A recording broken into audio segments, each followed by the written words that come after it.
আপনার আপা কেমন আছেন? আলহামদুলিল্লাহ আছি, ভালো আছি। আচ্ছা, আমরা শুনছি নাকি আপনার একটা ছেলে হারিয়ে গেছে সোনাপুর মতিপুর মাদ্রাসা থেকে। হ্যাঁ, সোনাপুর পূর্বে মতিপুর সাহাবা মাদ্রাসা থেকে আমাদের 13 বছরের একটা ছেলে বুধবারে সকাল 10টার থেকে বাইরেছে, বা 25 তারিখ 24 তারিখ সকাল 10টায় বাইরেছে। আচ্ছা, তো ছেলেটির নাম হচ্ছে কি? ছেলেটির নাম হচ্ছে আলামী। ছেলেটির গায়ে কি ছিল? নেবু বলে কার একটা পাঞ্জাবি, পায়ে একটা সুজুতা, মাথায় একটা সাদা টুপি। তা আপনারা কি খুঁজে দেখছেন কি না একে? হ্যাঁ, খুঁজে দেখছি। হুজুর আমার কাছে 3টার পরে ফোন দিয়েছিল। আমি মনে করছি যে সে বাজার আসি, প্রতিদিন আসে, অনেক টাইমে আসে মানুষের থেকে বাজার আসি, 4টাকে লাগে খেলাধুলা করে সন্ধ্যা বাসায়। তো ওইটি হলো আমি এত আগ্রহ করি না, আসে বা সন্ধ্যার পরে বাসায় আসি। সন্ধ্যার পরে যে বাসা আসে না, তখন আমি যে বাজারে গেলাম, খোঁজাখুঁজি করলাম, দেখিনি। এবার তো আত্মীয় স্বজন সবার কাছে খোঁজাখুঁজি করলাম। কালকে গোড়া দিন মাছ দিয়ে শোনাপুর অনেক জায়গায় খোঁজাখুঁজি করলাম, পাইতেছি না। এভাবে ফেসবুকে দিতেছি বা লাইকে দিতেছি, সাইকে কোনো পাইতেছি না। এটাই। আচ্ছা আচ্ছা, তো এখন আপনি যে খুঁজে পান না, এখন তো আপনি একেবারে পেরেশান হয়ে গেছেন আপনার ছেলের জন্য। জি।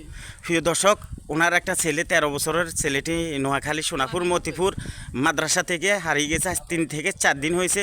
তো উনি ওনার ছেলেকে খোঁজাখুঁজি করে একেবারে হয়রান পেরেশান হয়ে গেছে।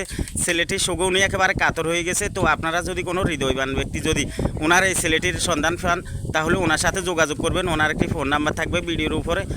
যদি আপনি যদি ওনাকে আনিফোজ করে দিতে পারেন, আপনাকে সম্মানিত করা হবে নাকি? আর ছেলেটা কোরআনে 14 পারা কোরআন হাফেজ দুই ফারা কোরআনের হাফেজ হয়েছে। হয়ে যায়, 14 পারা। 14 ফারা কোরআনের হাফেজ হয়েছে। হ্যাঁ।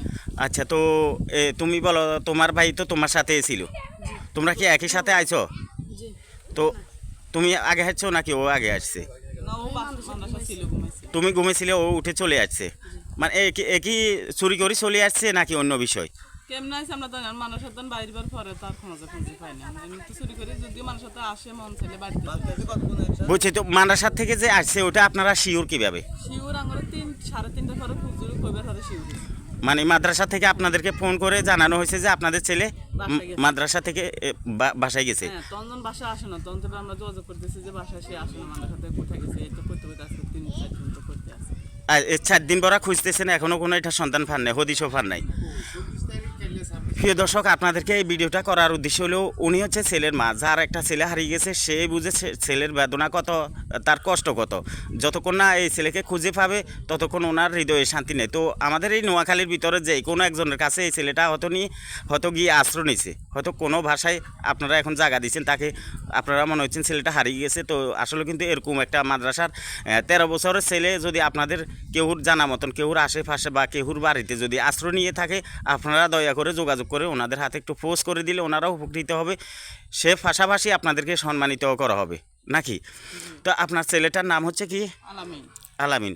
আচ্ছা, তো আমি এখানে তানজুমিয়াকে দেখতেছি, আপনি তো ওই ছেলেটির মামা। আপনি তো মামা, তো আপনার এই ভাগিনাটার বয়স হচ্ছে কয় বছর? 13 বছর। আপনার কি জানা আছে ছেলেকে এরকম কোনো অনেক ছেলেরা আছে এরকম মেন্টালিক সমস্যার কারণে তারা হারিয়ে যায়, ওরকম না তো?